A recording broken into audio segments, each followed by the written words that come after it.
والسلام على سيدنا محمد وعلى آله وأصحابه ومن صار على نهجه أجمعين. أما بعد، فقد قال الله سبحانه وتعالى في كتابه العزيز: أعوذ بالله من الشيطان الرجيم. بسم الله الرحمن الرحيم. إنا أعطيناك الكوثر فصل لربك وانحر إن شانئك هو الأبتر. صدق الله العظيم. وقال سيدنا رسول الله صلى الله عليه وسلم: من وجد سعة فلم يضحي فلا يقربن مصلانا. رواه أحمد. وقال صلى الله عليه وسلم أيضا: ضحى النبي صلى الله عليه وسلم بكبشين أملحين أقرنين ذبحهما بيده وسمى وكبر ووضع رجله على سفاحهما. أخرجه البخاري ومسلم. صدق رسول الله صلى الله عليه وسلم أو كما قال عليه الصلاة والسلام. கண்ணியத்துக்கும் மரியாதைக்கும் உரிய உலமாக்களே, பெரியவர்களே, சகோதரர்களே, நேரடியாக இந்த நிகழ்வை செவிமடுத்துக் கொண்டிருக்கக்கூடிய நேயர்களே, அனைவர்களுக்கும் இஸ்லாமுடைய காணிக்கையான சலாத்தை முதலாவது உங்களுக்கு தெரிவித்துக் கொள்கிறேன். அஸ்ஸலாமு அலைக்கும் வரஹ்மத்துல்லாஹி வபரகாத்துஹு. இந்த நிகழ்வு எமது அஸ்வலாஹ் அரபு கல்லூரியின் ஊடாக இந்த வருடம் உதஹியாவுடைய சுன்னத்தான அந்த அமலை நிறைவேற்றக்கூடியவர்கள், நியத்து வைத்தவர்கள், அதற்காக ஆடு மாடுகளை கொண்டு வந்து கொடுக்கக்கூடியவர்கள் போன்றவர்கள் உதஹியாவுடைய முழுமையான சட்டதிட்டங்களை சரியாக விளங்கிக் கொள்ள வேண்டும் என்ற ஒரு நோக்கத்தை அடிப்படையாக வைத்து நடாத்தப்படுகிறது. நீண்ட ஒரு தலைப்பாக இருந்தாலும் குறுகிய நேரத்தில் இதனுடைய சுருக்கமான சில தகவல்களை முன்னால் வைப்பது கொண்டு எங்களுடைய வாழ்வில் ஒரு பிரயோசனம் அளிக்கும் என்ற அடிப்படையில், உண்மையிலே எங்களுடைய நோக்கம் இந்த இடத்திற்கு நிறைய மக்களை கூட்ட வேண்டும் அல்லது எங்களுடைய கல்லூரியை பார்க்க வேண்டும் என்ற ஒரு அடிப்படையான நோக்கம் அல்ல. மாற்றமாக எல்லோருக்கும் இஸ்லாத்துடைய எல்லா காரியங்களும் அதனுடைய அடிப்படை சட்டத்தின் பேரில் முன்வைக்கப்பட வேண்டும், எல்லோரும் இந்த சட்டத்திட்டங்களை விளங்கிக் கொள்ள வேண்டும் என்ற நன்னோக்கத்துடன் இந்த முயற்சி மேற்கொள்ளப்படுகிறது. எனவே கடைசி வரைக்கும் இந்த நிகழ்ச்சியில் எல்லா விடயங்களையும் அதா செய்வதற்கு அல்லாஹ்வுடைய உதவியை கோரி இந்நிகழ்வை ஆரம்பிக்கிறேன். முதலாவது, எங்களுடைய எந்த ஒரு காரியமாக இருந்தாலும் குர்ஆனும் சுன்னாவும் முஹம்மது ரசூலுல்லாஹி ஸல்லல்லாஹு அலைஹி வஸல்லம் அவர்களும் காட்டிய முறைப்படிதான் அந்த அமல்கள் மேற்கொள்ள வேண்டும் என்பது அடிப்படை. அதிலே நபியுடைய வழிகாட்டல் எதிலே இல்லையோ, அந்த முறையில் செய்யப்படவில்லையோ, அது வணக்கமாக மாற மாட்டாது. அந்த அடிப்படையில் நான் நேரடியாக விடயத்திற்கு வருகிறேன். உஹியாவுடைய அமல், இந்த அமல் எவ்வளவு ஒரு பாரதூரமான ஒரு நீண்ட வரலாறை கொண்டது என்பதை அநேகமானவர்கள் தெரியாமல் தான் இருப்பார்கள். பொதுவாக சுன்னத்துகளை இரண்டு வகைப்படுத்துவார்கள். அதனுடைய முதல் வகையை மாத்திரம் நாங்கள் அறிந்திருப்போம். சுன்னத் என்றால் முஹம்மது ஸல்லல்லாஹு அலைஹி வஸல்லம் எதை சொன்னார்களோ, எதை செய்து காட்டினார்களோ, எதை அங்கீகரித்தார்களோ, எது நபியுடைய சிஃபத்தோ அவைகள் என்பதை நாங்கள் விளங்கி வைத்திருக்கிறோம். ஆனால் சுன்னத்துடைய விளங்காத ஒரு பகுதி இருக்கிறது. நபியவர்களில் இருந்து சில சுன்னத்துகள் ஆரம்பித்திருக்கிறது. இன்னும் சில சுன்னாக்கள் நபியவர்களுக்கு முன்னால் இருந்த நபிமார்கள் செய்ததை முஹம்மது ஸல்லல்லாஹு அலைஹி வஸல்லம் அவர்கள் செய்தார்கள். அது ஏனைய நபிமார்களுடைய சுன்னா. ஏனைய நபிமார்கள் அந்த சுன்னத்துகளை செய்தார்கள். அதையே முஹம்மது ஸல்லல்லாஹு அலைஹி வஸல்லம் அவர்கள் மேற்கொண்டார்கள். ஷரியத்தில் அப்படி ஒரு பகுதி இருக்கிறது. அதற்கு பிரதானமான ஆயத்தாக அல்லாஹ் தஆலா குர்ஆன்ல ஷரஅ லக்கும் மினத் தீனி மா வஸ்ஸா பிஹி நூஹா வ மா வஸ்ஸைனா பிஹி இப்ராஹீம வ மூஸா வ ஈஸா அன் அகீமுத் தீன். ஷரஅ லக்கும் உங்களுக்கு ஷரியத்தாக ஆக்கினான், மார்க்கமாக ஆக்கினான். எதை நூஹ் அலைஹிஸ்ஸலாத்துக்கு அல்லாஹ் இதை வசியத்தாக சொன்னாரோ, ஹஜ்ரத் மூஸா, ஹஜ்ரத் ஈஸா, ஹஜ்ரத் இப்ராஹீம் அலைஹிஸ்ஸலாம் அவர்களுக்கு அல்லாஹ் எதை மார்க்கமாக ஆக்கினானோ அதையே உங்களுக்கும் மார்க்கமாக ஆக்கினான் என்றால், அவர்கள் செய்த சில சுன்னாக்களை எங்களுடைய மார்க்கத்தில் செய்ய வேண்டிய சில கட்டங்கள் இருக்கின்றன. அது ஒரு நீண்ட ஒரு தலைப்பு. அதில் ஒன்றுதான் உதஹியா. இந்த உதஹியாவுடைய முதலாவது அதனுடைய வரைவிலக்கணம் என்ன? உதஹியா என்றால் என்ன? அது எந்த சொல்லிலிருந்து வந்தது? நாங்கள் அடிக்கடி பார்ப்போம் துஹா. துஹா தொழுகை. துஹா தொழுகை தொழக்கூடிய நேரம் முற்பகலுடைய நேரம். அரபியில் புகருக்கு முந்தின நேரத்திற்கு சொல்றது துஹாவுடைய நேரம். துஹா முற்பகலின் மீது சத்தியமான சூரத்து துஹா. அந்த துஹா என்ற சொல்லிலிருந்து தான் உதஹியா என்ற சொல் வந்தது. உதஹியாவும் அந்த நேரத்தில் கொடுக்கப்பட வேண்டிய ஒன்று. அதனால்தான் உதஹியா முற்பகலில் பெருநாளுடைய தொழுகைக்கு பின்னால் முற்பகலில் கொடுக்கக்கூடிய ஒன்று. அந்த அடிப்படையில் தான் துஹா என்ற சொல்லிலிருந்து உதஹியா என்ற சொல் பெறப்பட்டது. இரண்டாவது ஒரு வார்த்தை பேசப்படும் குர்பான். மோடூர்ல குர்பான் கொடுக்கலையா, குர்பான் பார்சல் இல்லையா, குர்பான் குர்பான் விடுவாங்க. இந்த ரெண்டு வார்த்தை அரபியிலே பாதிக்கப்படும். இப்ப உதஹியா என்பதற்கு சொல்ல தெரியும். அது துஹா முற்பகலுடைய அரபு வார்த்தையிலிருந்து வந்தது. குர்பான் என்றால் அரபுல நெருங்குதல் என்று அர்த்தம். அல்லாஹ் நெருங்க செய்யப்படுகின்ற எல்லா அமலுக்கும் குர்பான் அத்தகர்ருபு இலல்லாஹ், அல்லாஹ்வின் பக்கம் நெருங்குகிறது என்று அர்த்தம். அப்ப குர்பான் என்று ஏன் உதஹியாவுக்கு சொல்வதென்றால், உதஹியாவின் மூலம் நோக்கம் அல்லாஹ்வை நெருங்குவது குர்பான். எனவே அந்த சொல்லும் பயன்படுத்தப்படுகிறது. அம்மல் குர்பான் ஃபஹுவ குல்லு தாஅத்தின் யதகர்ரபு பிஹா இலல்லாஹி தஆலா கஸ்ஸலாத் வஸ்ஸியாம் வஸ்ஸதகா வஸ்ஸபஹ். தொழுகை, நோன்பு, ஜகாத் அனுப்பதன் மூலம் எப்படி அல்லாஹ்வுடைய நெருக்கத்தை அடைகிறோம், இதுபோல் உதஹியா கொடுப்பதன் மூலம் அல்லாஹ்வுடைய நெருக்கத்தை அடைவது.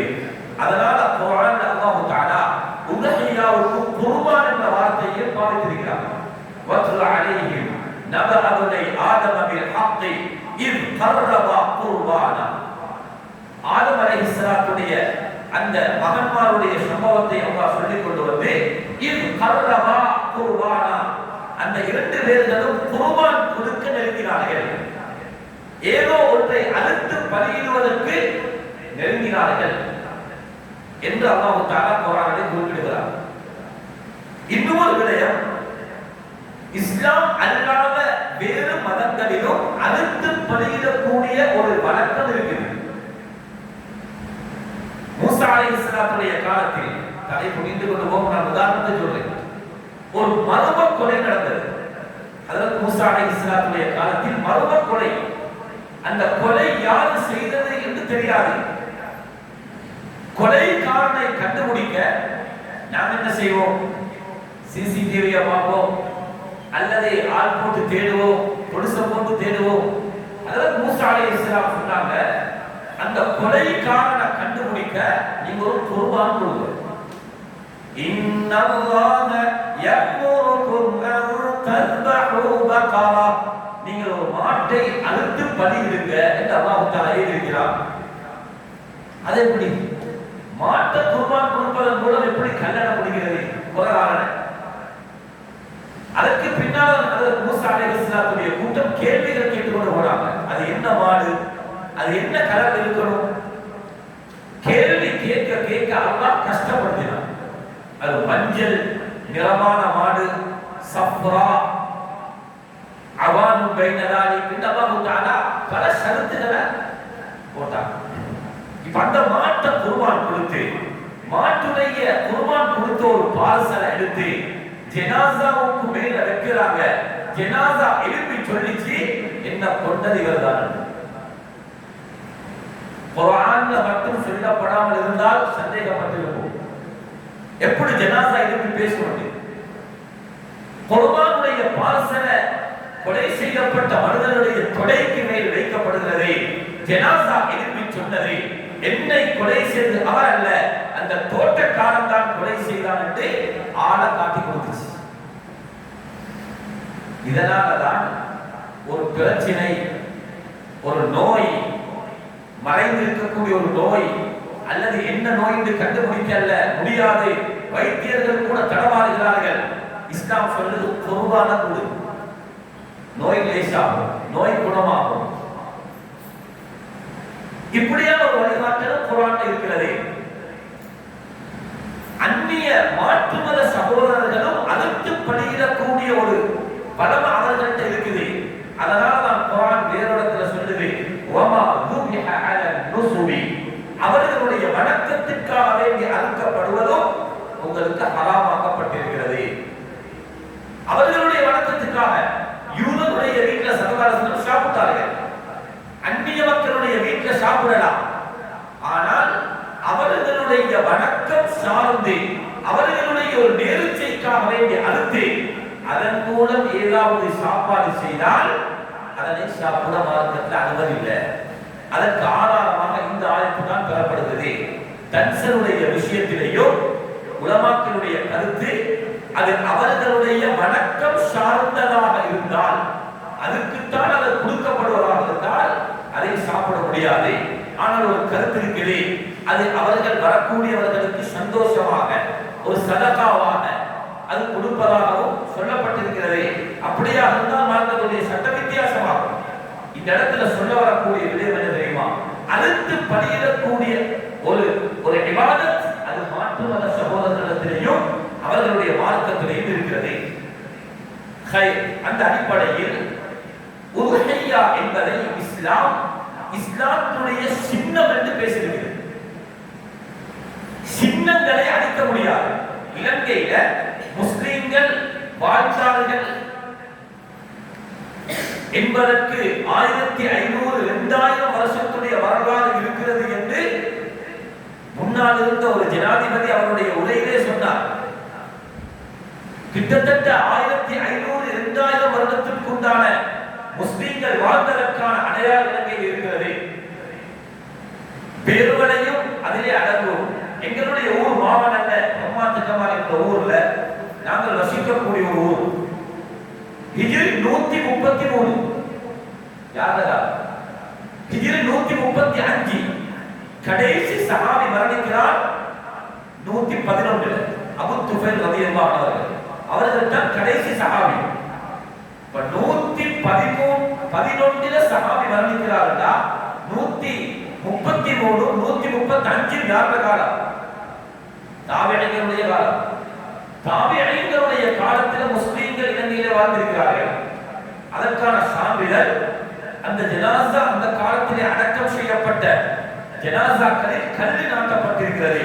அந்த கல்லில் ஹிஜ்ரி 133 ஹிஜ்ரி 135 அந்த கல்லுகளை மிஸ்ருடைய எகிப்துடைய மியூசியத்திற்கு கொண்டு போய் வைத்து அதற்கு பின்னால் கொழும்பு மியூசியத்தில் அது வைக்கப்பட்டு இப்பொழுது எங்களுடைய ஊர் மஸ்ஜிதில் ஒரு இடத்தில் அந்த கல்லு பாதுகாப்பாக வைக்கப்பட்டிருக்கிறது.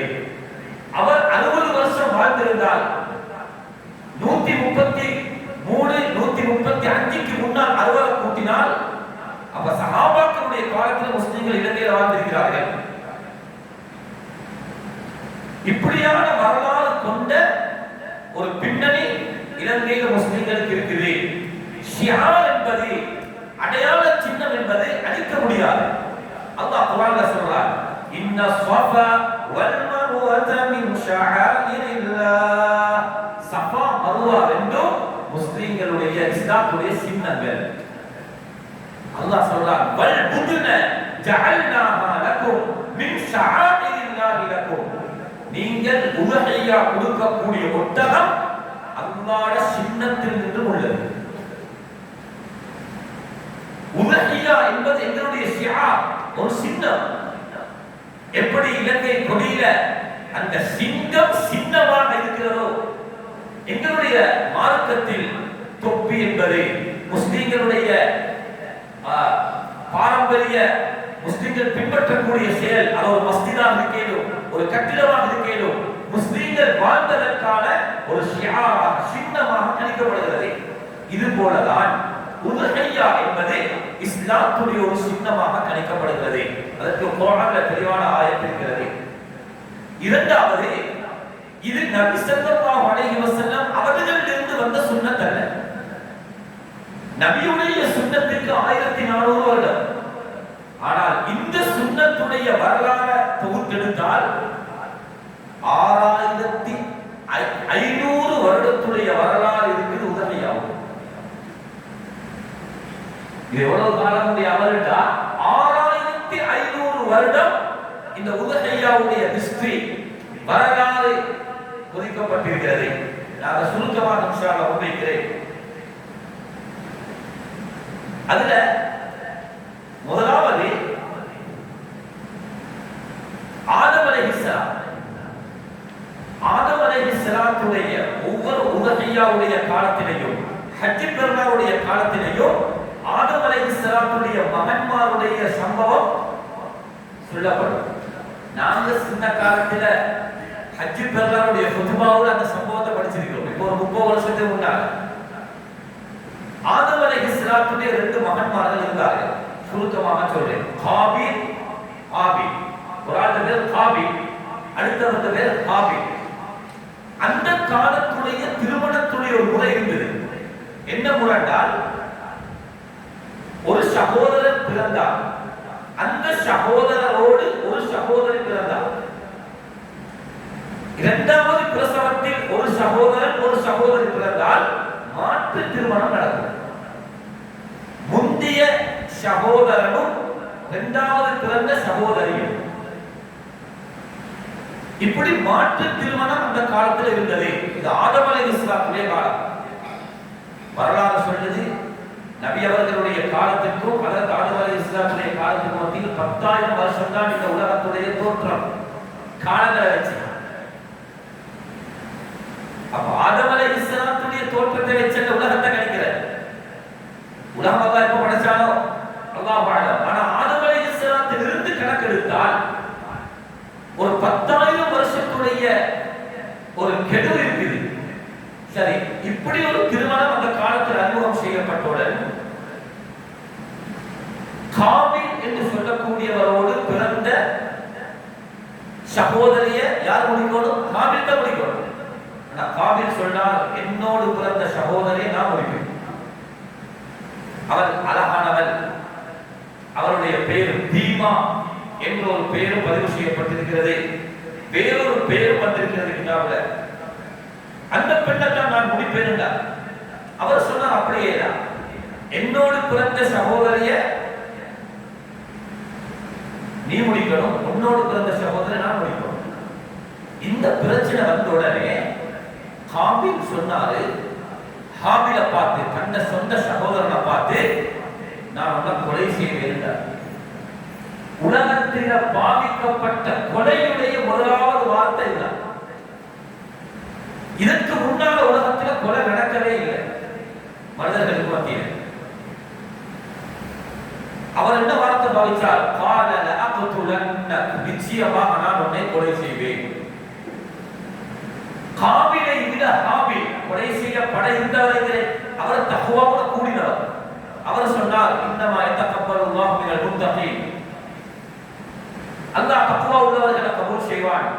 லஇன் பஸத்த இலைய யதக லிதக்துலனி மா அன பிபாஸதி யதிய இலைக லிஅக்துலக். என்னை கொலை செய்ய நீ உன்னுடைய கையை நீட்டினாலோ உனக்கு எதிராக நான் ஆயுதம் தூக்க மாட்டேன் என்றார். இப்படியெல்லாம் சொல்ல காபில் என்ன செஞ்சார்? தன்ன சொந்த சகோதரனை கொலை செஞ்சார். கொலை செய்தால் அந்த ஜனாசாவை வீசுறதா, தூக்கி எறிகிறதா, என்ன செய்யணும் என்ற முறை தெரியாது. ஏன் அதற்கு முன்னால் கொலை நடந்தில்லை. இப்ப கொலை செய்யப்பட்ட சகோதரனை என்ன செய்யணும் என்று தெரியாது. அல்லாஹ் படிச்சு கொடுத்தான்.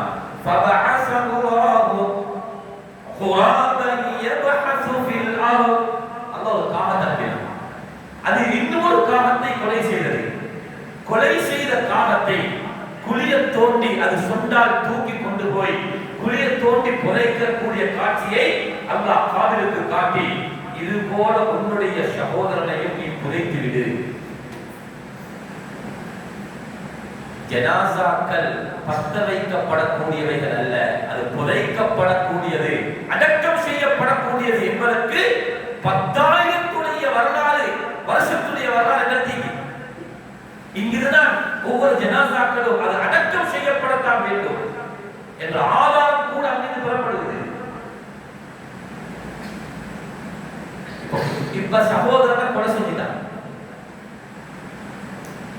ஹதீஸ்ல வருகிறது, உலகம் அழியும் வரைக்கும் எத்தனை கோடி கொலை ஒவ்வொரு நாளும் கொலை நடக்குது. இலங்கையில நடக்குது, பலஸ்தீன். உலகம் அழியும் வரைக்கும் எத்தனை கோடி கொலை நடக்குமோ அத்துணை கோடி கொலையுடைய பாவத்தின் ஒரு பங்கு ஆதம் அலைஹிஸ்ஸலாத்துடைய மகனை போய் சேர்ந்து கொண்டே இருக்கும். புகாரியில் ஹதீஸ். அவர்தான் முதல் கொலைக்கு காரணமாக இருந்தவர். சரி, இத நிறைவேற்றுவதற்கு தான் அல்லாஹ் குர்பான் கொடுக்க சொன்னான். இதுதான் முதலாவது குர்பான். உலஹியா என்ற பெயருடைய அல்ல, குர்பான் அல்லாஹ் கொடுக்க சொன்னான். இப்ப அந்த காலத்தில் இருக்கும் ஆதம் அலைஹிஸ்ஸலாத்துடைய காலத்துல ஆடு விற்கக்கூடிய ஒரு ஆளை தேடி பிடிச்சி 2 கொம்புள்ள வெள்ளையும் கருப்பும் கலந்த அல்லது சாம்பல் நிறமுள்ள ஒரு ஆட்டை எடுத்து குர்பான் செய்யப்படுகிறது. யாருடைய குர்பான் ஏற்றுக்கொள்ளப்படுகிறதோ அவர் நல்லவர், யாருடைய குர்பான் ஏற்றுக்கொள்ளப்படலையோ அவர் மோசமானவர். காபிலுடைய குர்பான் ஏற்றுக்கொள்ளப்படல, ஆபிலுடைய குர்பான் ஏற்றுக்கொள்ளப்பட்டது என்று முடிவு செய்யப்படுகிறது. அப்ப அந்த குர்பான் கொடுத்த ஆட்டை அல்லாஹ் 70 ஹரீஃபா 40 ஹரீஃபா ஹரீஃப் என்றால் எத்தனை வருடம் என்பதுல மாற்று கருத்து இருக்குது. அல்லாஹ் 40 ஹரீஃபுகள் அத சொர்க்கத்துல பாதுகாத்து வச்சிருந்தார். எந்தாட்ட ஆதம் அலைஹிஸ்ஸலாத்துடைய மகன் கொடுத்த அந்த குர்பானை அல்லாஹ் பாதுகாத்து வச்சிருந்தார். அல்லாஹ் சொர்க்கத்துல பாதுகாத்தான். இப்ராஹிம் அலைஹிஸ்ஸலாத்துடைய காலத்தில் ஆதம் அலைஹிஸ்ஸலாத்துக்கும் இப்ராஹிம் அலைஹிஸ்ஸலாத்துக்கும் மத்தியில 3000 வருஷம் வித்தியாசம். 3000 வருடங்களுக்கு பின்னால இப்ராஹிம் அலைஹிஸ்ஸலாம் அவர்களுக்கு அல்லாஹ் ஒரு கனவை காட்டுறான். அந்த கனவுல தன்னுடைய மகனை அறுத்து பலியிட வேண்டும் என்ற கனவு காணப்படுகிறது. அல்பஹுக இன்னி அரா ஃபில் மனாமி அன்னி அல்பஹுக ஃபன்துர் மாதா தரா. மகனே, உன்னை அறுத்து பலியிட நான் கனவு கண்டிருக்கிறேன், உன்னோட அபிப்பிராயம் என்ன? அதற்கு இஸ்மாயில் அலைஹிஸ்ஸலாம் சொன்னாரு, ஃபன்துர் மாதா தரா கால யா அபதி இஃஅல் மா துபர். பாப்பா, நீங்க எப்படி கனவு கண்டீங்களோ அப்படியே செய்யுங்க. இப்ப அறுக்க முற்படுறார். அதன் உதகையாவுடைய ஆரம்பம். அறுக்க முற்பட்ட நேரத்தில் அறுக்க பார்த்த அப்படின்னு இல்லை, கழுத்துல கட்டிய வச்ச, ஆனால் அறுத்து படல. அல்லாஹ் உடனே சுவர்க்கத்திலிருந்து ஒரு ஆட்டை இறக்கினான்.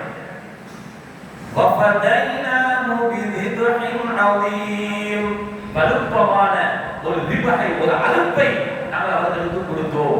சுவர்க்கத்தில் நம்ம ஒரு ஆட்டை இறக்கினால் இந்த ஆட்டை குர்பான் கொடுங்கன்னு சொல்லி. அது எந்த ஆடு என்றால் ஆதம் அலைஹிஸ்ஸலாத்துடைய காலத்தில் கொடுக்கப்பட்ட அந்த ஆட்டை 40 ஹரீஃபா அல்லாஹ் 40 ஹரீஃபுகள் சுவர்க்கத்திலே பாதுகாத்து வைத்திருந்தானே அந்த ஆட்டைத்தான் இறக்கினான். இது எல்லா மதரசாக்களையும் ஓதி கொடுக்கக்கூடிய தஃசீர் இப்னு கஸீர்ல இந்த ஷரத்துல சஹீஹாக பதிவு செய்யப்பட்டிருக்கிறது. உபஹையாவுடைய வரலாறு இப்ப அதனால ஒரு கால வரையறைய இமாம்கள் சொல்றாங்க. ஸல்லல்லாஹு அலைஹி வஸல்லம் அவர்கள் வந்து போய் 1400 வருடம், அவர்களுக்கு முன்னால் 600 வருடங்களுக்கு முன்னால் வந்தவங்க ஹஜ்ரத் ஈசா அலைஹிஸ்ஸலாம். 1400 600 2000. ஈசா அலைஹிஸ்ஸலாத்திலிருந்து இன்று வரைக்கும் 2000 வருடம். ஹஜ்ரத் ஈசா அலைஹிஸ்ஸலாம் அவர்களுக்கும் ஹஜ்ரத் மூசா அலைஹிஸ்ஸலாம் அவர்களுக்கு மத்தியில் 1500 வருடம். மொத்தமாக பார்த்தால் 6500 வருடங்கள் இந்த காலம் இருக்குது. அவ்வளவு காலம் அந்த குர்பானுடைய அறுத்து பலியிட்ட வழக்கம் அங்கிருந்து வந்திருக்கிறது. இது அதனுடைய சுருக்கமான ஒரு வரலாறு. அடுத்ததாக இது எப்பொழுது ஸல்லல்லாஹு அலைஹி வஸல்லம் அவர்களுடைய உம்மத்தாகிய எங்களுக்கு மார்க்கமாக்கப்பட்டது? தொழுகை எப்ப கடமையாக்கப்பட்டுச்சு? எத்தனாம் ஆண்டு ஹிஜ்ரி தொழுகை கடமையாக்கப்பட்டது? ஹிஜ்ரி 2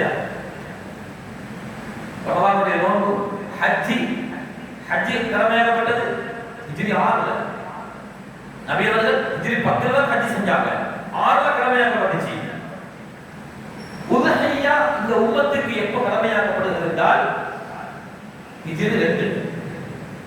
ஹிஜ்ரி 2ஆம் ஆண்டு ஜகாத் கடமையாக்கப்பட்ட வருஷம் தான் உதஹியாவுடைய அமலும் மார்க்கமாக்கப்பட்டது. இதற்கு அடிப்படையான ஆதாரம் உதஹியா எங்களுக்கு கொடுக்கணும் என்பதற்கு அடிப்படையான பிரதானமான ஆதாரமாக எடுக்கப்படுகிறது சூரத்துல் கௌசர். இன்னா அதைனாக்கல் கௌசர் ஃபஸல்லி லிரப்பிக. நபியே நீங்கள் தொழுங்கள் என்று அல்லாஹ் சொன்னது பெருநாளுடைய தொழுகை, ஸலாத்துல் ஈத், ஈதுல் அத்ஹா, ஹஜ் பெருநாளுடைய தொழுகையை தொழுங்கள். வன்ஹர் அறுத்து பலியிடுங்கள். அதனால தான் உலமாக்கள் ஆதாரம் கொடுத்தாங்க. தொழுகைக்கு பிறகுதான் உதஹியா, தொழுகைக்கு முன்னால் உதஹியா கொடுத்தா உதஹியாவாக கபூலாகாது, உதஹியாவாக சதகாவாக கபூலாகும், உதஹியாவாக கபூலாகாது. ஏன்? இந்த தொழுகைக்கு பின்னால்தான் அறுத்து பலியிடக்கூடிய அல்லாஹ் குர்ஆன்ல சொல்லியிருக்கிறார். இது குர்ஆனுடைய ஆயத்தில் முதலாவது பெறப்படுகின்ற ஆதாரம். ஹதீஸ்ல ஸல்லல்லாஹு அலைஹி வஸல்லம் 2 கொம்புள்ள 2 ஆடுகளை, அது வெள்ளையும் கருப்பும் கலந்தத தன்னுடைய கையால ஸல்லல்லாஹு அறுத்தாங்க. வஸம்மா பிஸ்மில் சொன்னாங்க, வகப்பர அல்லாஹ் அக்பர்னாங்க, வவத அர்ஜிலஹு ஸல்லல்லாஹு அவர்களுடைய முட்டுக்கால பிராணியுடைய தொடைக்கு மேல ஸல்லல்லாஹு வச்சு தனி அறுத்தாங்க. இந்த ஹதீஸ் புகாரியில சஹீஹ் முஸ்லிம்ல பதிவு செய்யப்பட்டிருக்கிறது. எனவே இதுதான் பிரதானமான அடிப்படையாக ஆதாரமாக மேற்கொள்ளப்படுகிறது. சரி, அடுத்த தலைப்பு உதுஹியாவுடைய அமல் ஷரீஅத்தில சுன்னத்தா ஃபர்தா? சுன்னத்தா வாஜிபா? வாஜிபுன்னா கட்டாயம் செஞ்சே ஆகணும், இல்லன்னா தண்டனை. சுன்னத்துன்னா செஞ்ச நன்மை கிடைக்கும், தகுதி உள்ளவர்களும் முட்டா அது ஒரு மார்க்கத்திலே குறையாக காணப்படும். ஆனா பரதுடைய வாஜிபுடைய ஸ்தானத்துக்கு வராது. இப்படி ஒரு கேள்வி வந்தா உதுஹியாவுடைய சட்டம் ஹனஃபி மذஹப்ல வாஜிப். ஹனஃபி மذஹப்ல உதுஹியா வாஜிப், கட்டாயம் கொடுக்கணும். இமாமுனா ஷாஃபிஈ ரஹ்மத்துல்லாஹி அலைஹி எங்களுடைய மذஹப்ல ஏழைய மذஹப்ல எல்லாம் சுன்னா முஅக்கதா, கட்டியான சுன்னத். இந்த 2 பேரும் ஆதாரம் எடுத்தது ஒரு ஹதீஸ்ல சொல்லுவாங்க, இஹ்திலாஃபுல் அஇம்மா ரஹ்மத்துல் லில் உம்மா. உலமாக்களுடைய கருத்து வேற்றுமை உம்மத்துக்கு ரஹ்மத், உம்மத்துக்கு ரஹ்மத். எங்களுக்கு அது அல்லாஹ் உம்மத்திற்கக்கூடிய ஒரு சந்தர்ப்பம். இமாம்களுடைய கருத்து வேற்றுமையில ரஹ்மத், இமாம்களையும் தாண்டி நாங்க எங்களை இஷ்டப்படி செய்வோம் என்று போனா அந்த கருத்து வேறு, அதாவது அது பிரச்சனை கருத்து வேறு. இமாம்களுடைய கருத்து வேறு அல்ல. ரெண்டு பேரும் ஆதாரம் எடுத்த ஒரே ஹதீஸ். என்ன ஹதீஸ்? மன் வஜத சஅதன், யாருக்கு உதஹியா கொடுக்க வசதி இருந்தும் ஃபலம் யுதஹி, அவர் உதஹியா கொடுக்கவில்லையோ, ஃபலா யக்ரபன்ன முஸல்லானா, அவர் எங்களுடைய தொழக்கூடிய இடத்திற்கு வர வேண்டாம், நெருங்க வேண்டாம் என்று முஹம்மது ஸல்லல்லாஹு அலைஹி வஸல்லம் சொன்னார்கள். இமாம் அபூ ஹனீஃபா ரஹ்மத்துல்லாஹி அலைஹி அவர்கள் சொன்னார்கள், இந்த ஹதீஸ்ல எச்சரிக்கை வந்திருக்கு. உதஹியா கொடுக்க வசதி இருந்தும் அதனை யார் நிறைவேற்றவில்லையோ அவர்கள் எங்களுடைய முஸல்லாவுக்கு நெருங்க வேண்டாம் என்று எச்சரிக்கை வந்திருக்குது. அதனால வாஜி.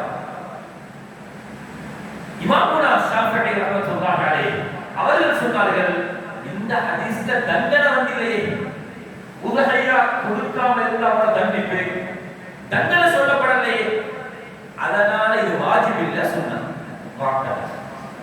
ஒரே ஹதீஸ்ல இருந்து ரெண்டு ஆதாரங்கள். அதுல இமாம் அபூ ஹனீஃபா ரஹ்மத்துல்லாஹி அலைஹி, இமாம் அவுஸாஇ, லைஸ் இப்னு சஅத், அல்லாமா இப்னு தைமியா ரஹ்மத்துல்லாஹ் போன்றவர்களுடைய மதுஹப், அவர்களுடைய கருத்து வாஜிப் என்று.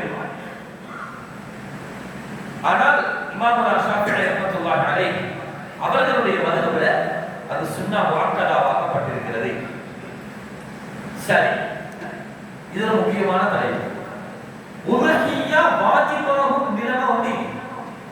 சுன்னத் முஅக்கதால ஒரு கட்டத்துல உதஹியா வாஜிபாகும்.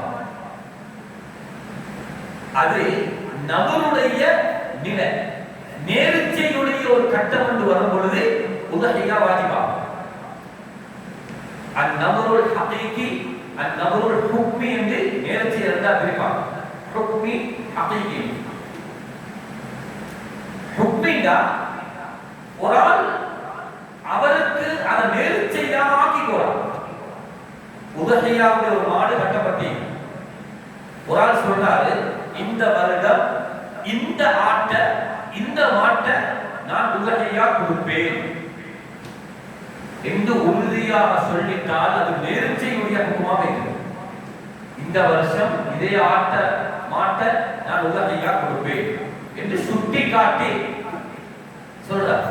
சொன்னால் நேர்ச்சையுடைய சட்டம், அவர் கொடுத்தே ஆகணும். அந்த உதஹியாவுக்கு அவரை சாப்பிடவே இல்லையா?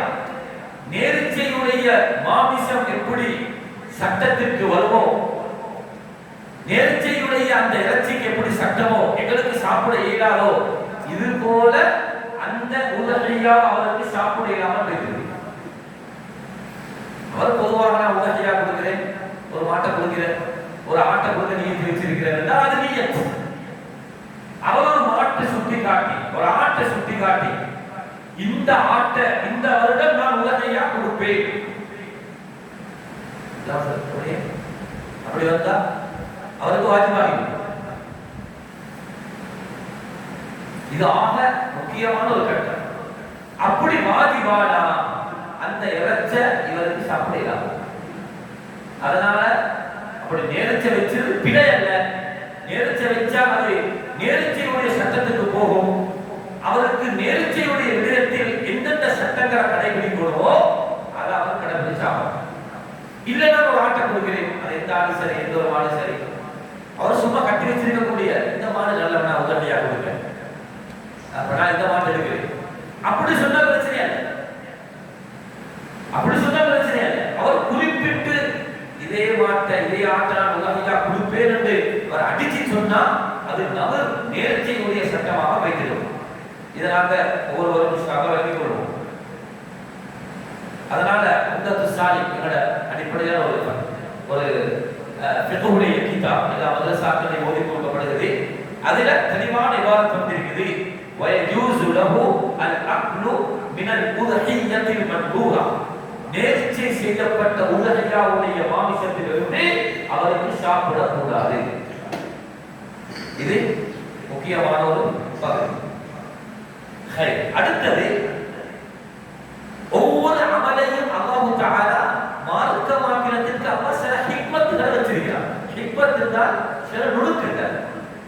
உதஹியாவுடைய நுணுக்கம் நுணுக்கம் ஹிக்மத் 4 விடயம் எழுதப்பட்டது. ஏன் அல்லாஹ் தஆலா உலஹையாவை எங்களுக்கு அமலாக ஆக்கினார் என்றால் அதனுடைய ஹிக்மத்துகள் 4. ஒன்று ஷுக்ரன் லில்லாஹி அலா நிஅமி, அல்லாஹ் தஆலாவுடைய நிஅமத்துக்கு நன்றி செலுத்தும் ஒரு முறை உலஹையா கொடுக்கிறது. அல்லாஹ்வுடைய நிஅமத்துக்கு நாங்கள் நன்றி செலுத்தக்கூடிய ஒன்று. இரண்டாவது சொல்றாங்க தன்னுடைய குடும்பத்துக்கும் மிஸ்கீன்களுக்கும் சிறந்தொரகம் எங்களுடைய உடல்வாழ் ஜனம் குடும்பத்திற்கும் ஏனைய விருந்தாளிகளுக்கும் நாங்க ஒரு பெருநாளை முன்னிட்டு ஏதாவது ஒரு சாப்பாடு கொடுக்கக்கூடிய ஒரு சதகாவாக அல்லாஹ் தஆலா எங்களுக்கு தந்திருக்கக்கூடிய சந்தர்ப்பம். 2 பெருநாள் 2 அமலா வச்சுக்கலாம். நோம்பு பெருநாள்ல சதகாத்துல் ஃபித்ர் அரிசி கொடுக்கணும், ஹஜ் பெருநாள்ல இறைச்சி கொடுக்கணும்.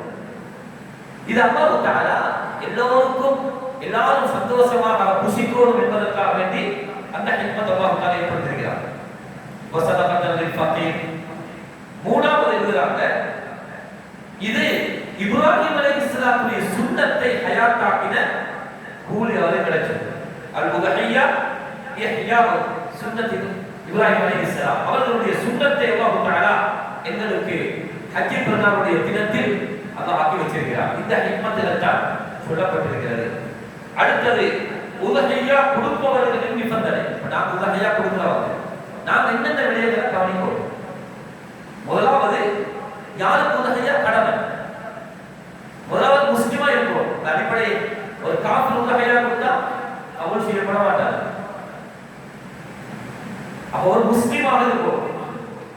இரண்டாவது பருவ வயதை எத்திரிக்கும். 12 வயசுக்குள்ள பருவ வயதை உதஹியா கொடுக்கிறார். அவருக்கு உதஹியா சுன்னத் இல்லை, அவர் கொடுக்க வேண்டிய தேவை இல்லை. முதலாவது முஸ்லிமாக இருக்கணும். இரண்டாவது பருவ வயதை அவர் எத்திரிக்கணும். மூணாவது புத்தி உள்ளவராக இருக்கணும். ஒரு மஜ்னூன், ஒரு பைத்தியக்காரர் அல்லது கொஞ்சம் மூல குழப்பம் உள்ளவர், ஒரு நோயாளி, மூல நோய் உள்ளவர், கொஞ்சம் தெளிவில்லாதவராக உதவியா கொடுக்கிறார். அவருக்கு அந்த அமல நிறைவேற்ற தேவையில்லை. அப்ப அது உதவியா உடைய கூலியாக அமையாது.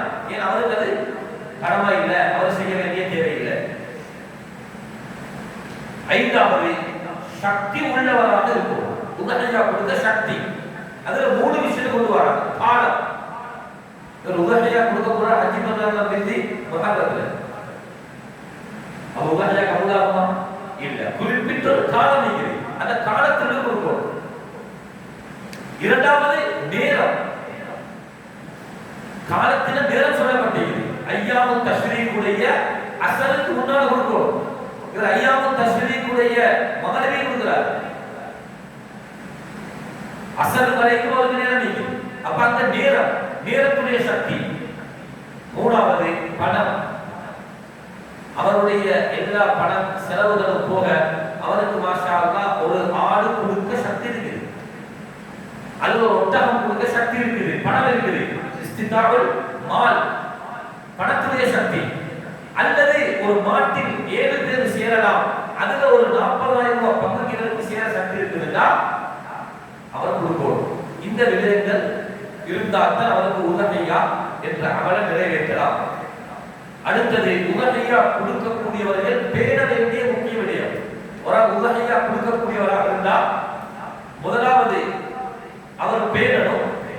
துல்ஹிஜ்ஜாவுடைய தலப்ப காலத்திலிருந்து 10வது நாள் பெருநாளுடைய நாள் அதுவரைக்கும் தலப்பறையிலிருந்து அவர் நகங்களை முடிகளை களையக்கூடாது. இதுக்கு தெளிவான ஹதீஸ் வந்து முடிகளை வெட்டக்கூடாது. உதாரணமாக இன்றைக்கு புற கண்டுட்டு நாளைக்கு புற ஜமீத்துலமான பார்க்கறாங்க. நாளை மகரிபிலிருந்து செஞ்சா முதலாவது வந்து அவர் இன்றைக்கு என்ன செஞ்சு போறார், அது வேற விஷயம். புற கண்ட உடனே மகரிபிக்கு கண்டுட்டு துல்ஹிஜ்ஜாவுடைய தலப்புற கண்டுட்டோம்னு அறிவித்தல் வந்தா அதிலிருந்து ஒரு உதவியா கொடுக்கக்கூடிய அந்த நேரம் காலம் வரும் வரைக்கும் நகங்களை முடிகளை நீக்க கூடாது. அப்படி தவறி அவருக்கு தவறுதலாக செய்வதால் அது மன்னிக்கப்படும் என்றும் சொல்லப்பட்டிருக்குது.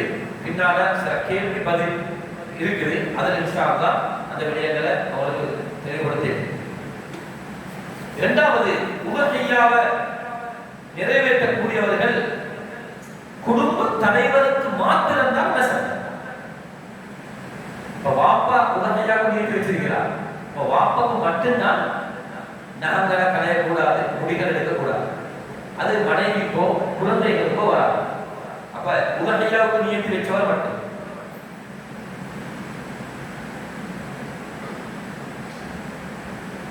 அடுத்தது, ஒருவர் தவறுதலாக அல்லது மறதியாக முடி நகங்களை அகற்றலாம்.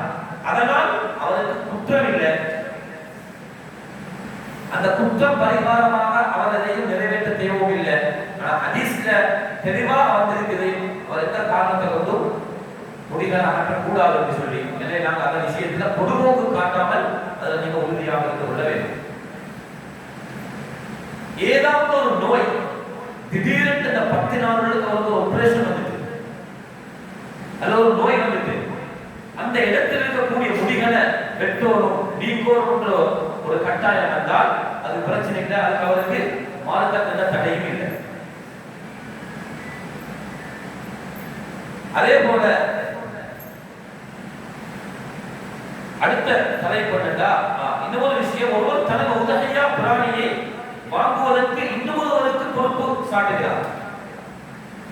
அவருடைய மாட்ட வாங்குறதுக்கு வேறொரு ஒருவரை பொறுப்பு சாட்டிருக்கிறார்.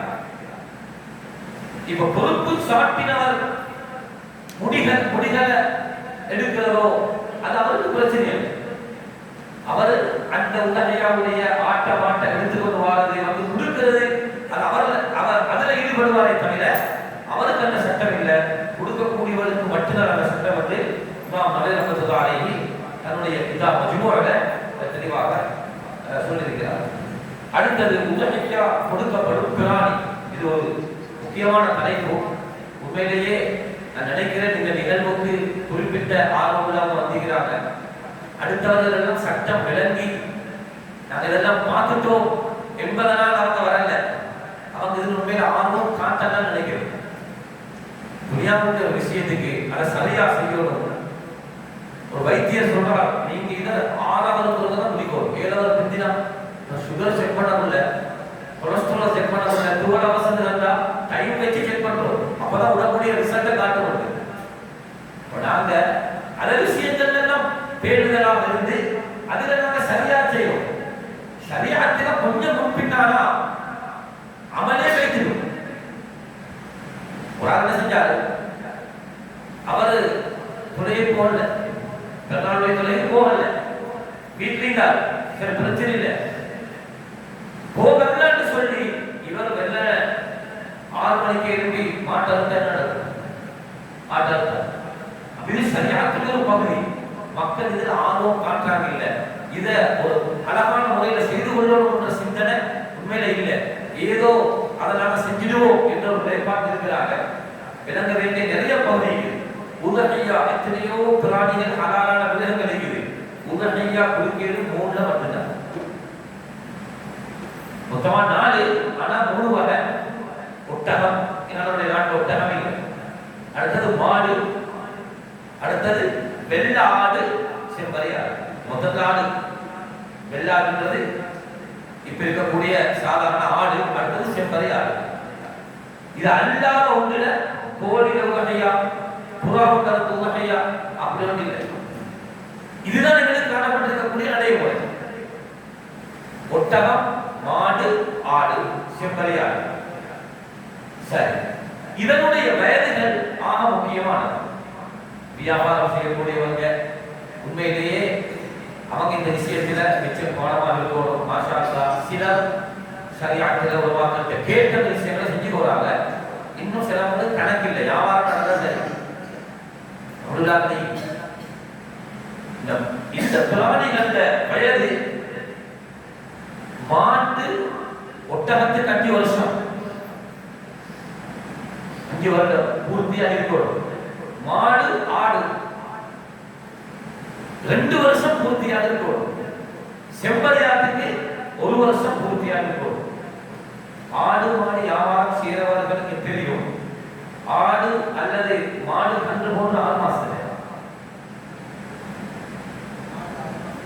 6 மாசத்துல அகீகா கொடுக்கிறது. இந்த ஆட்டுடைய விஷயத்துல 6 மாதத்துல கன்று போடுறதுனால அவங்க அந்த 6 மாசத்தை ஒரு வருஷம் கணக்கு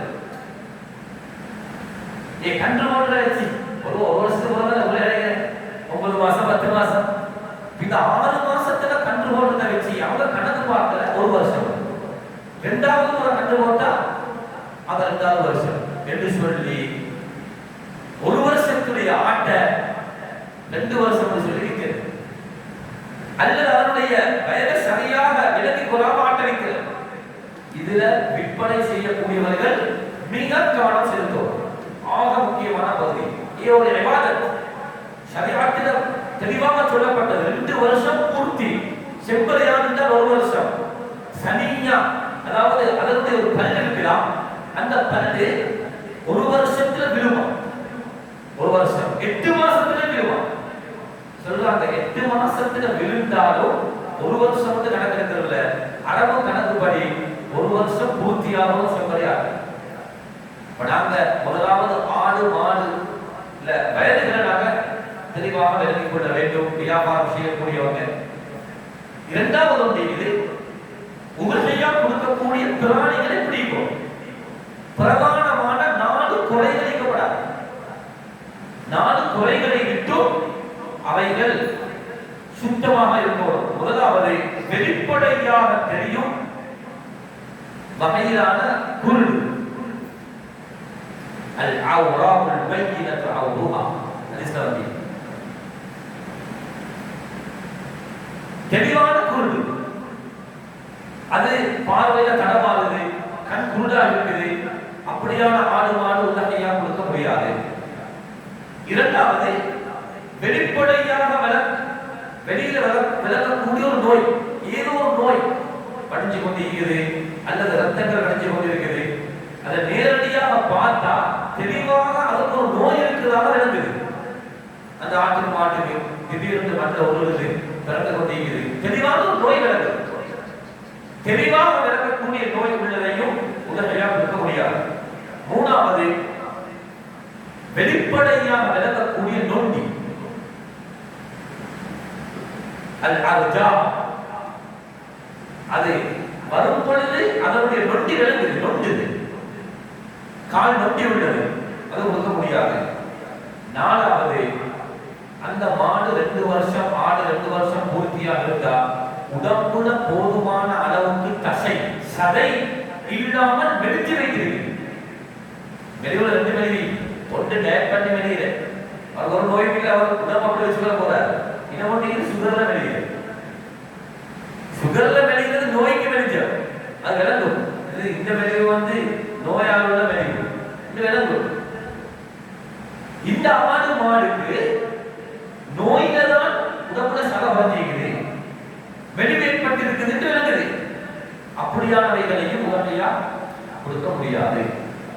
இதுல ஒரு பிரச்சனை வரும், கேள்வி பதில் சந்தேகம் வரும். வந்தா நாங்க வாங்கும் பொழுது நல்லா இருந்துச்சு, ஆனா கொடுக்க முன்னால் எப்படி ஒரு நிகழ்வு இப்படி ஆகிட்டாண்டா அதையும் கொடுக்க முடியாது. அதற்கு அப்படியான ஒரு நிலைமை வராத வரை நாம பாதுகாத்துக் கொள்ளணும்.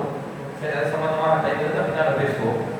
இது ஒரு பிராணியுடைய வயதும் அது 4 குறைகளை விட்டும் தெளிவான குருடு, தெளிவான நொண்டி, வெளியில விளங்கக்கூடிய நோய், நோயின் மூலம் தசைகள் குறைஞ்சி உடம்புல சதை குறைஞ்ச விழும்.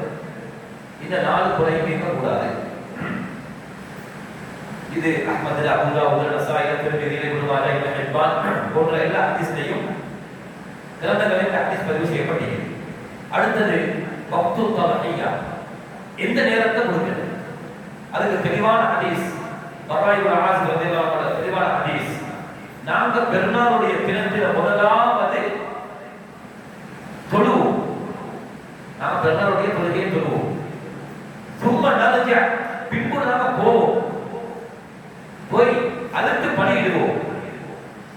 இது ஒரு ஹதீஸ்ல வந்து இருக்குது. அதுக்கு மிருகங்கள் அறுக்கப்படக்கூடிய இடத்துக்கு போவோம். அதை பற்றி சில புகாக்கள் அந்த ஹதீஸுடைய துண்டை வச்சு ஆதாரம் பிடிக்கிறாங்க. நபியுடைய காலத்துல அறுப்பதற்கான ஒரு இடம் இருந்துச்சு, அதனாலதான் அந்த இடத்துக்கு போறாங்க. அறுக்கிறதுக்கு ஒரு இடத்தை முடிவு செஞ்சு வச்சிருந்தாங்க என்ற கருத்துக்கள் சொல்லப்பட்டிருக்கு. ஆனா தனித்தனியாக இருக்கிறோம், பிரச்சனை இல்லை. பவன் பாடலால் அசாப சுன்னத்தனா, இப்படி யாராவது செய்யலாம் தொழுதுக்கு அதுக்கு பின்னால் அறுத்தா அவர் உலகையா என்ற சுன்னத்தை நிறைவேற்றி விட்டார். ஒருத்தர் என்ன செய்யறாரு, அவரை இதற்கு முன்னால அவர் செஞ்சிட்டார்களா, அது அவருக்கு ஒரு சதக்கா கொடுத்த நன்மையாக கிடைக்குமே தவிர உதகையாவுடைய நன்மையாக அது கபூல் செய்யப்பட மாட்டாது.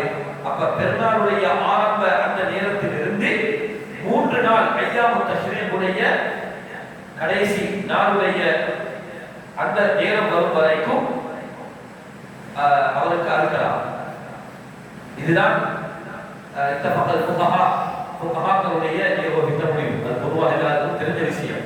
ஐயாமு தஷ்ரீக்குடைய இரண்டாவது ஒரு சட்டம் சொல்றாங்க, உதகையாவுடைய பிராணிகளை வதைக்காமல் இருக்கிறது. ஒரு ஆளை ஒரே அடியா கழுத்தை கட்டி எத்தனை ஆள் அதே நபர் ஒரு புண்ணியத்துல கட்ட வச்சு கையை வேறா காலை வேறா வெட்டி வெட்டி எடுத்தா சித்திரவதை. இஸ்லாம் சித்திரவதைய எந்த வகையிலையும் அனுமதிக்கல. அதனாலதான் ஒரு எலும்பை சுற்றுறதுன்னு வரும் பொழுது இஸ்லாம் அதை எச்சரிக்கை. அதனால மிருகங்கள் அறுக்கிறவங்க இதுல ஆக முக்கியமான வளமையான வியாபாரம் இறைச்சிகளை செய்யறவங்க அவங்க சில சூடாகும், எங்களுக்கு தெரியல அப்படி இப்படிடுவாங்க. ஆனா அவங்களுக்கு உண்மையிலே சில சட்டங்கள் தெரியாது. அவங்க அதுக்கு போகக்கூட மிருகங்களோடு நடந்து கொள்ளக்கூடிய மூளை சில நேரம் கால்களை கட்டும் பொழுது நீங்க பார்ப்பீங்க, கண்கள் பிறடும், ஒரு வித்தியாசமான பார்வை மிருகம் பார்க்கும். தன்னுடைய உயிர் போற நிலைமையை அது சில நேரம் விளங்கும். செல்லவாத செல்லம் இதை கூட என்ன சொல்லி தந்தாங்க, நீங்க எப்படி மிருகங்களை வதைக்காமல் அறுக்கிறோம். ஹதீஸ்ல வந்திருக்குது, அல்லாஹ் தஆலா ஒவ்வொரு விடயங்களையும் அழகாக செய்து கொள்ள வழிகாட்டியிருக்கிறார்.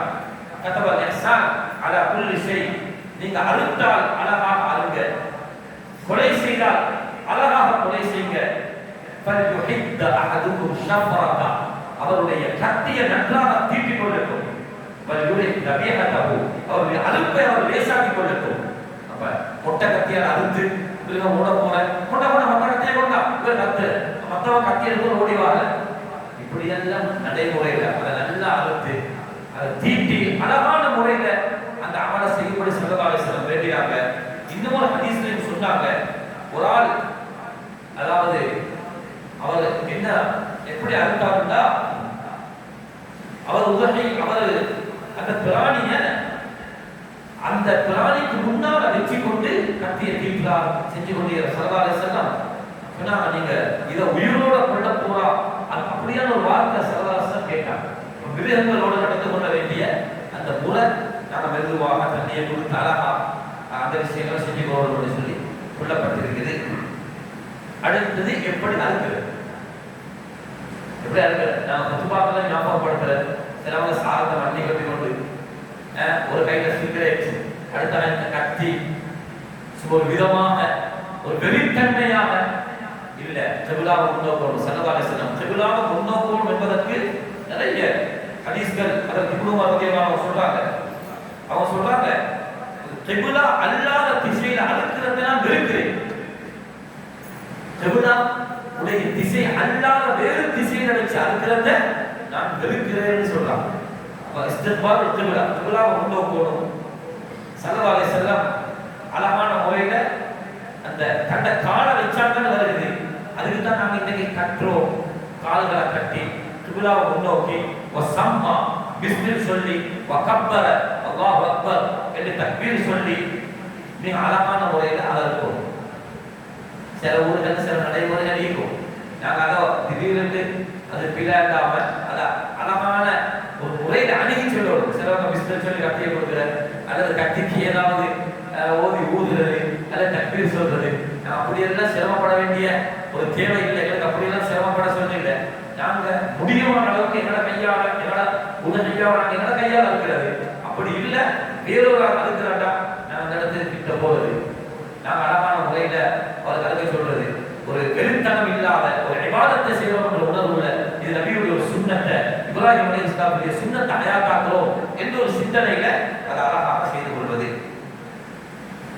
அடுத்தது உலகியாவுடைய மாமிசத்தை எப்படி பங்கு பிரிக்கிறது, நாம் எவ்வளவு வச்சுக்கிறோம், எவ்வளவு பங்குகளோடு கொஞ்சம் வரும் பொழுது குர்ஆன் இதற்கு ஃபகுரு மின்னா வஅத்திஉல் கானிஅ வல் முக்தர் பாஇஸல் ஃபகீர் இந்த குர்ஆன் இருக்குது.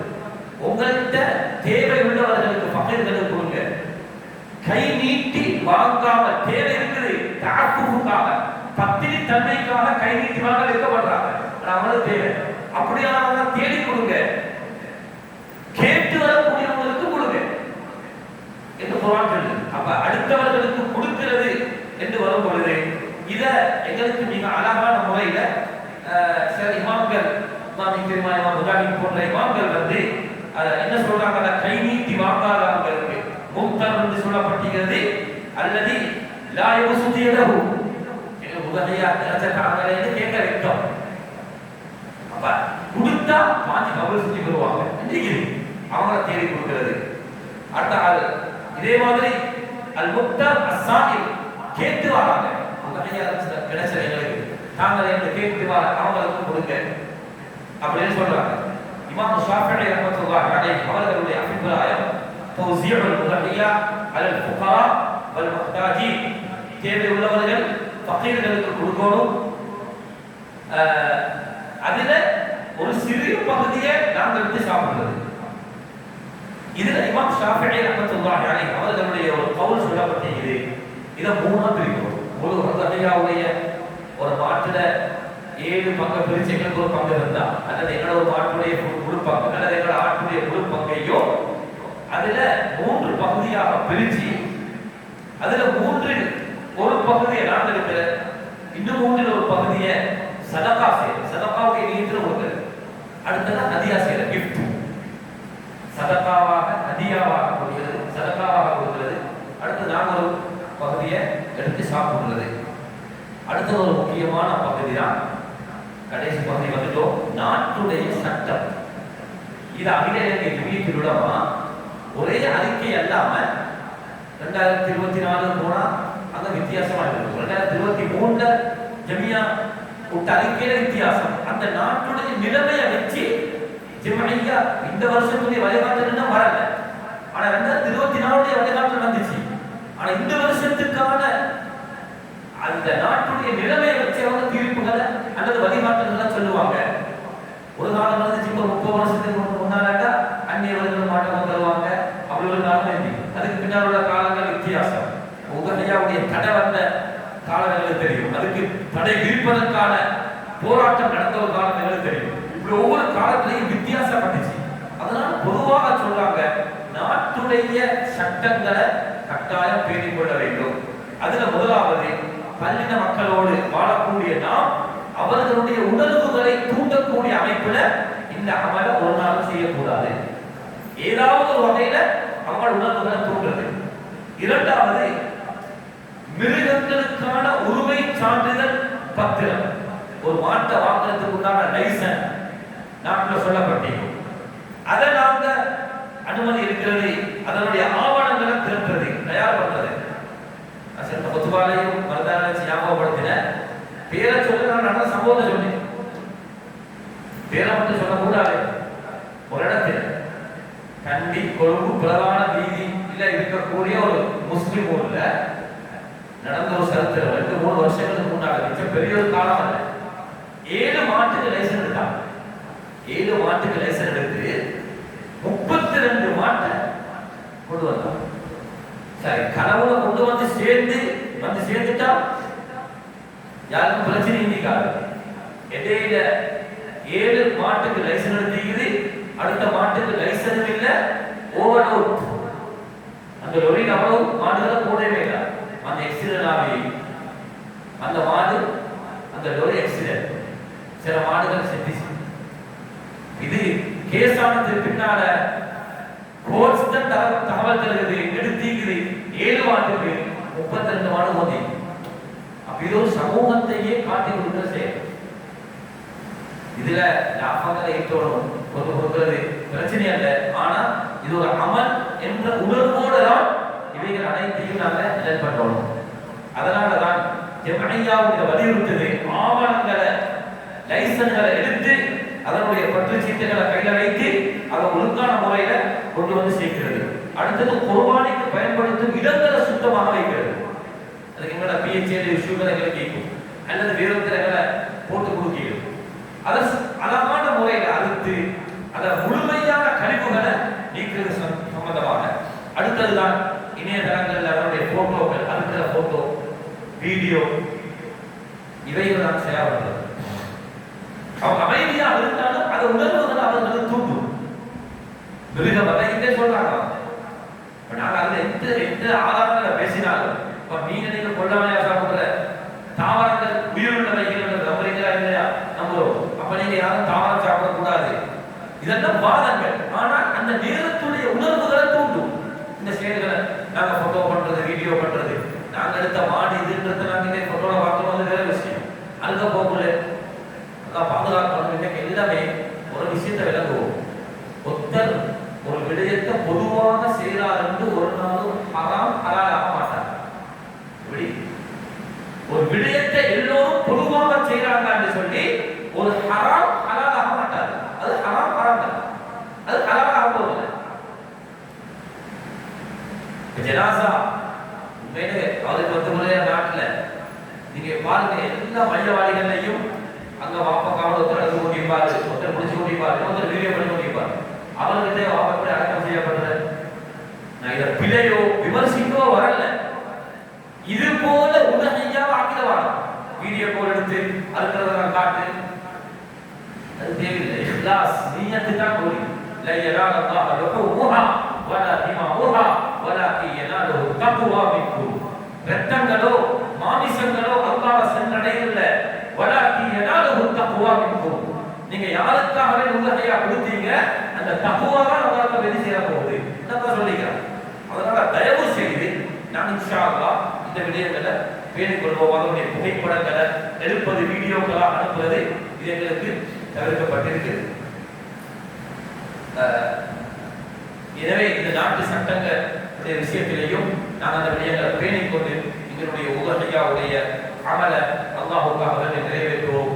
இறுதியாக ஏதாவது இது சம்பந்தமான கேள்வி பதில்கள் இருந்தால் அதற்கான பதில்கள் சொல்லலாம். பொதுவாக பெண்களுக்கு உதகையா கொடுக்கிறது வந்தால் பெண்களுக்கு உதகையா கொடுக்கலாம், அது பிரச்சனையே இல்லை. உதகையா கடனுக்கு வாங்கி கொடுக்கணுமா என்று பேசும் பொழுது சிலர் பாக்கள் பேசுகிறாங்க. அது கடன் உடனடியாக நிறைவேற்றப்படக்கூடிய கடனாகவோ அந்த கடனை நிறைவேற்ற முடியுமான சக்தி உள்ளவராக இருந்தால் உடனே மாட்ட அவரை கடன் எடுத்துட்டு அவரை சல்லி இருக்குது, சல்லிய இப்ப வந்து முதலீட்டு கொடுத்து கொள்ளையாது அவசரத்துக்கு ஒரு நாள் 2 நாள். ஆனால் அவருக்கு அந்த கடன் நிறைவேற்ற முடியுமா இருந்தா அப்படியே ஒரு கட்டத்தில் உடனே அந்த விருதை வாங்கி அவருக்கு உதவியாக கொடுக்கலாம். பின்னால அந்த கடனை அவருக்கு ஒப்படைக்கலாம். அதே போல உதகையாவுடைய எந்த ஒரு தோலையோ அதனுடைய இறைச்சிகளை யாருக்கும் விற்பனை செய்ய முடியாது. அது தெளிவாக சொல்லப்பட்டது. உதகையா அந்நிய மக்களுக்கு கொடுக்கலாமா என்று வரும் பொழுது இமாமுனா ஷாஃபிஈ ரஹ்மத்துல்லாஹி அலைஹி மிக உறுதியாக இருக்கிறாங்க. எந்த காரணத்தை கொண்டும் அந்நிய மக்களுக்கு கொடுக்கிறாரு. எங்களோட ஷாஃபி ஃபத்வாவில் இருக்குது, ஆக்கின இறைச்சியும் கொடுக்க இயலாது, ஆக்கினத்தையும் கொடுக்க இயலாது. ஏன் அது எங்களோட வணக்கம் சார்ந்தது. இதுக்கு மாற்று வழிகளை பயன்படுத்தலாம். வேற இறைச்சிகளை கொடுக்கலாம், வேறொரு இறைச்சி வாங்கி கொடுக்கிறது. சில வேளை முஸ்லிம்களோட மிச்சம் நெருக்கமாக அந்நிய மக்கள் நிற்பாங்க. அவங்க உதவியா அவங்க என்ன செய்யறாங்க, பங்கு பெற்றாங்க, பங்கு கொடுக்குறாங்க, அவங்களும் பங்கு போடுறாங்க, எல்லாத்தையும் கலந்து போறாங்க. நாங்க முடியுமான அளவுக்கு தவிர்க்கிறது. தவிர்க்க முடியாது என்று வரும் பொழுது கொடுப்பதில் குற்றம் இல்லை, பிரச்சனை இல்லை. மதகுக்கு வெளியுள்ள இமாம்களுடைய கருத்தும் அவங்க நேரடியாக நடந்து சொல்றாங்க, அவங்களுக்கு குற்றம் இல்லை. ஆனா இமாம் ஷாஃபிஈ ரஹ்மத்துல்லாஹி அலைஹி அதை பின்னுக்கு தான் வச்சு நாங்க பின்னுக்கு வச்சுட்ட முதலாவது இருக்குல்ல ஷஹவால்வு ஒற்றுமை என்பதற்கு ஷரியத்துடைய சில பகுதிகளை விட்டு கொடுக்கல. சொன்னாலும் அதை விட்டு கொடுக்கல. நாங்க முடியுமான அளவுக்கு பேசுறது ஏதாவது ஒரு கட்டம் உண்டா நாங்க கொடுக்கறதுல பிரச்சனை இல்லை. இதே போல வேற ஏதாவது கேள்விகள் இருந்தா உதகையா சம்பந்தமா இருந்தா இன்ஷால்லா கேட்கிறேன்.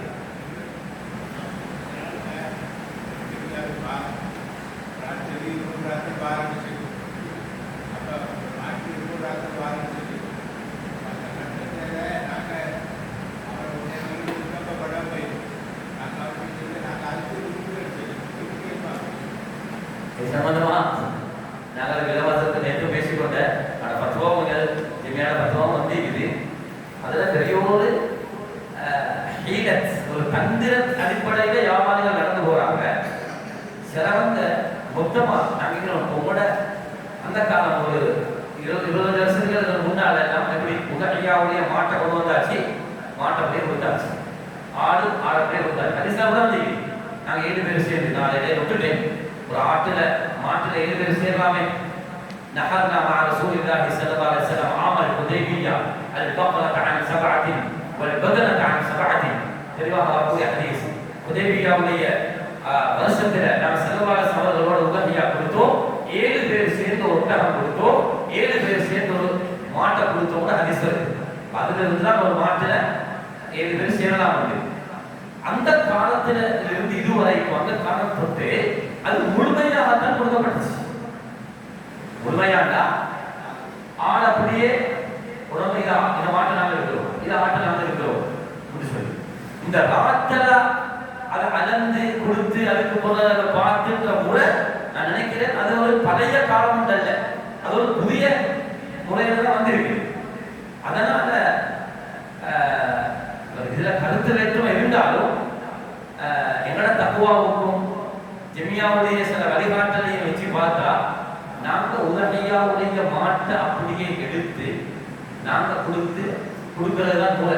ஏன்னா ஒரு பிரச்சனை வரும். ஒரு ஆட்டை எடுத்துட்டோம், ஒரு ஆட்டை நாங்க எடுத்துட்டோம், உதவியா கொடுக்க முன்னால ஆடு செத்துருச்சு. அந்த ஆட்டுக்கு தாமின் யார், பொறுப்பு யார்? உதவியாருக்கு வாங்கினவரா வித்ரா? நாங்க வாங்கிட்டோம், நாங்க தான் கொடுப்போம். எங்கட ஆடு நாங்க வாங்கின மாடு அல்லது ஆடு செத்துருச்சு, வித்தவர் இல்ல எங்கடா நீங்க எங்க வித்த ஆடு செத்துட்டு நாங்க என்ன செய்வோம்? இல்ல நாங்க தான் சொந்தக்காரர். நாங்க என்ன செய்வோம்? புதிய ஒரு ஆட்டை வாங்கி கொடுப்போம். நீங்க சொல்ற மாதிரி அந்த பிரச்சனை வந்தா இப்ப அதுக்கு நாங்க விலை பேசல, அது விருந்தத்துக்கு போறதான் விலை பேசணும்னு வச்சா பங்க அந்த ஆட்டுல சொந்தக்காரன் யாருன்றத அது நாங்க 2 பேரவே கூட்டி சேர்றதா என்னன்றது பிரச்சனை வரும். அந்த பிரச்சனை வரும். அந்த அது சம்பந்தமான ஜெமியாவுடைய ஒரு தீர்ப்பு இருக்குது. அது